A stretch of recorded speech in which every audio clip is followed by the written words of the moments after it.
Hello YouTube, this is Peter with you once again, and today I want to talk about a book called White Trash, The 400-Year Untold History of Class in America by Nancy Isenberg. I listened to this recently on audiobook, and I found it both fascinating and insightful in many ways. Now, as you might surmise from the title and the subtitle of the book, this is a book that looks at not only how the United States became class stratified, which is of course a contested way of looking at America to begin with, but also it looks at the way in which the poor are regarded and how those views have evolved. So going into the book, I was, of course, fairly familiar with U.S. history, having been taught it in elementary school, in high school, having taken U.S. history courses, and I've also read other books on the subject. A couple of those books are what you might call revisionist or contrarian accounts of U.S. history, Lies My Teacher Told Me,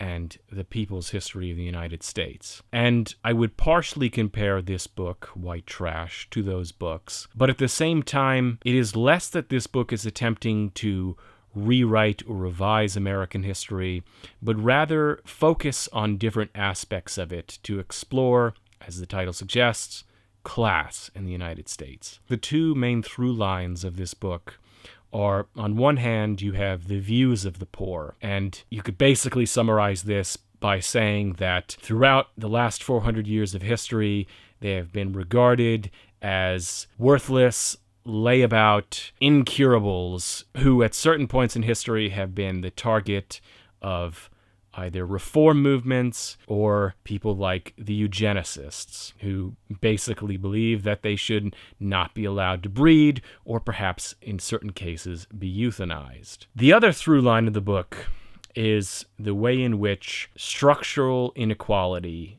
was built in from the beginnings of the United States onwards.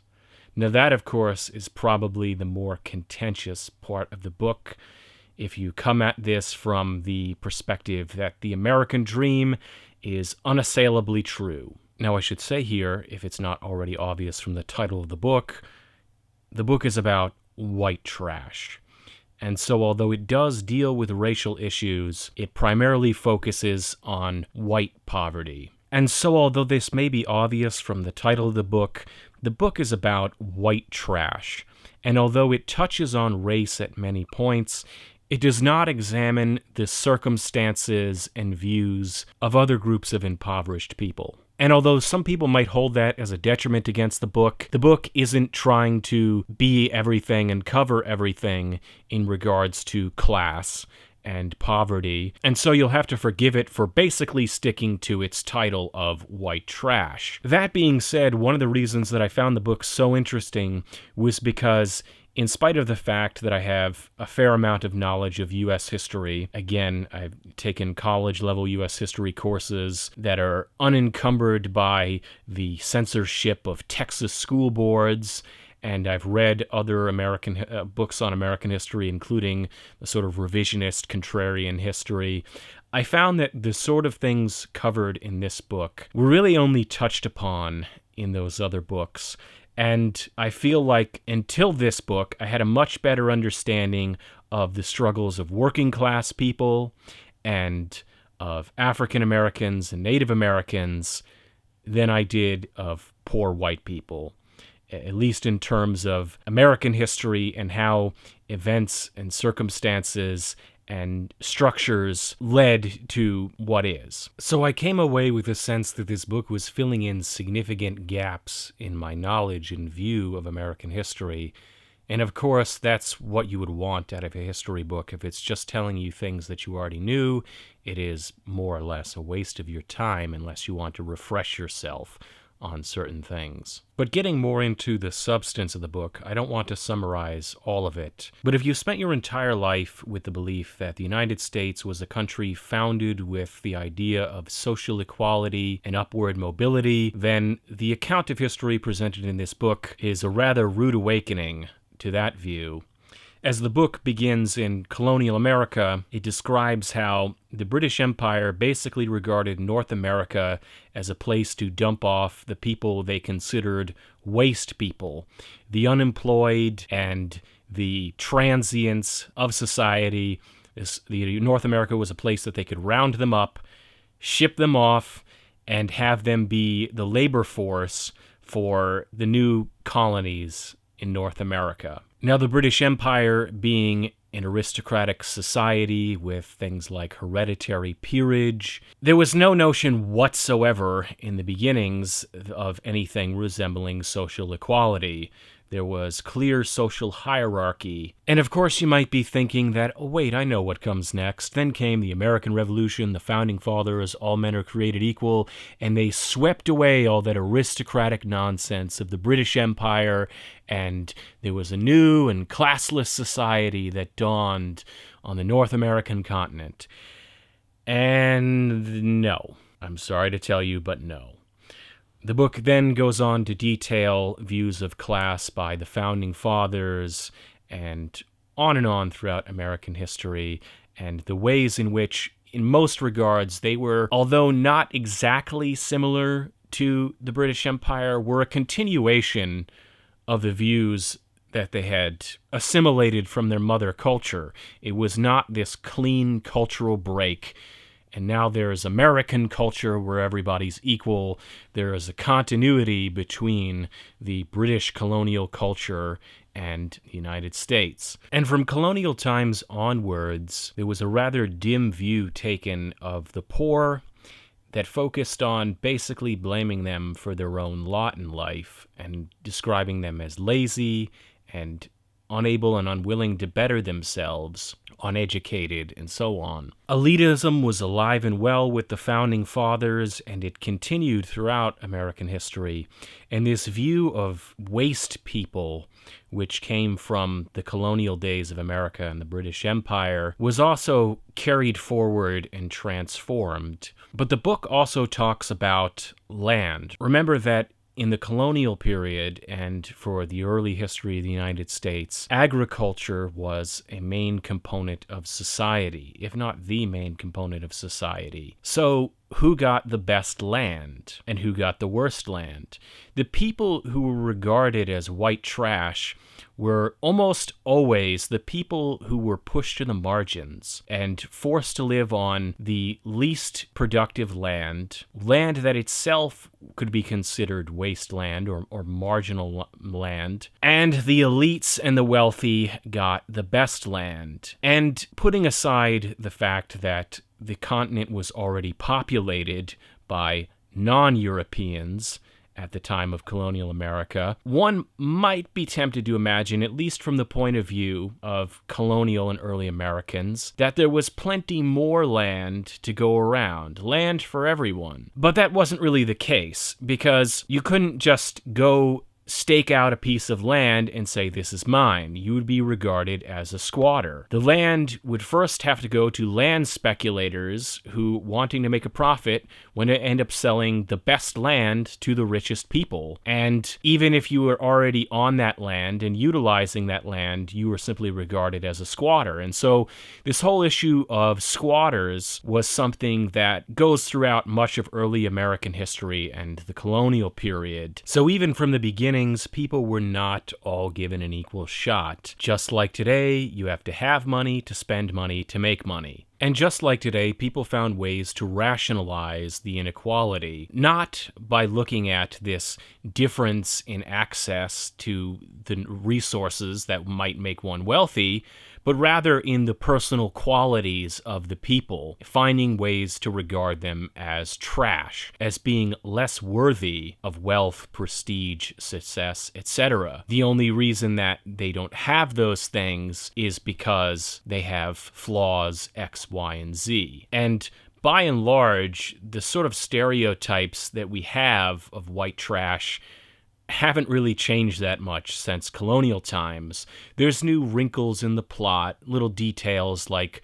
NASCAR, but it's amazing the continuity of this concept of white trash and how it has been primarily focused on the American South throughout American history, even going back to colonial times. So what is today North Carolina was in colonial America, the haven for white trash. And naturally, the book talks about the role of class in the Civil War. Now, although there were abolitionists in the North, one of the primary objections to slavery within free states and amongst poor Southerners was the idea of free labor and the way in which slavery as an economic system distorted the labor market was clearly to the advantage of a small elite of plantation owners. And part of what led to the Civil War was this contest between free states and slave states. Much of the opposition to the expansion of slavery into U.S. territories came from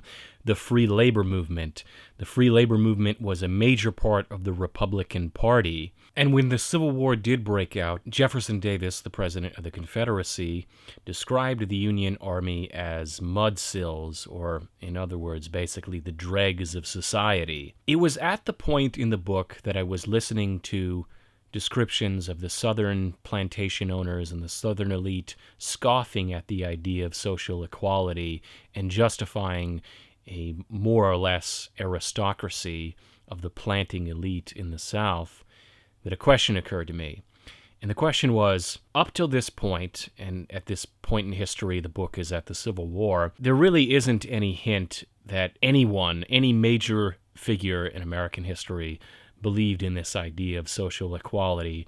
So where did this idea that people are going to pull themselves up by their own bootstraps and, move from rags to riches come from? This upward mobility, all these ideas of the American dream, when the hell did that come about? Because there's no trace of it thus far in this description of American history.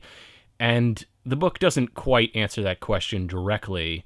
I don't think it necessarily even occurred to the author to attempt to answer that question. It would seem perhaps in the later in the 19th century, with writers like Horatio Alger, and then in the 50s and at other points in history, this idea of upward social mobility and social equality.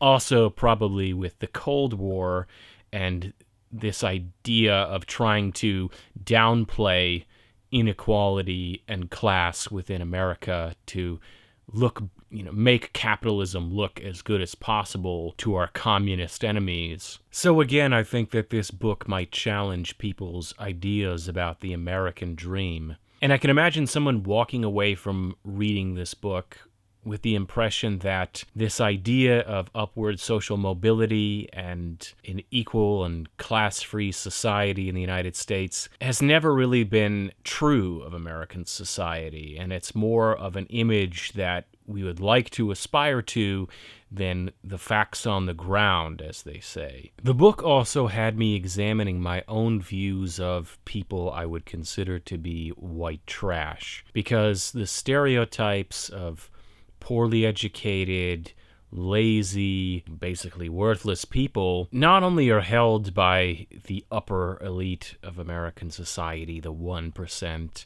but by much of the rest of us, the middle class, even amongst other poor people. There are certain people within American society that we like to look down on and project stereotypes on. The stereotyping of white trash and the smug sense of superiority that often accompanies it is very often counterproductive. So ask yourself, for example, how well you think the notion of white trash goes together with the notion of Trump supporter. If you imagine that most Trump supporters are also what you would call white trash, and you're a liberal, then ask yourself why such people would make common cause with the sort of people that look down on them and consider them scum. Because, to be honest, that is the attitude of a lot of liberals. That's not to say that there aren't conservatives also that basically look down on white trash. It's not necessarily one side of the political spectrum or the other. But there does seem to be a hypocrisy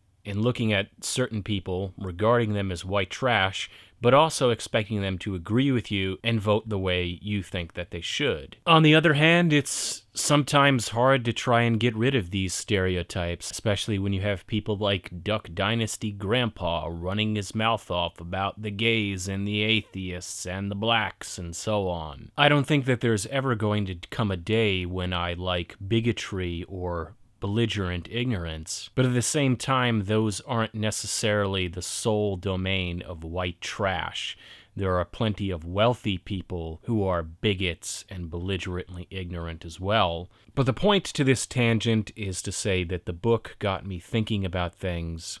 It informed me about new things, had insights into things I already knew about. And so if it sounds like your sort of book, if you're interested in American history, if you're interested in issues like class, then I would definitely recommend the book. It covers much, much more than I talked about in this video. I just wanted to give a sort of sample of its content to entice you into wanting to read it. If you have read the book, let me know what your thoughts are on it, and have a good whatever time it is.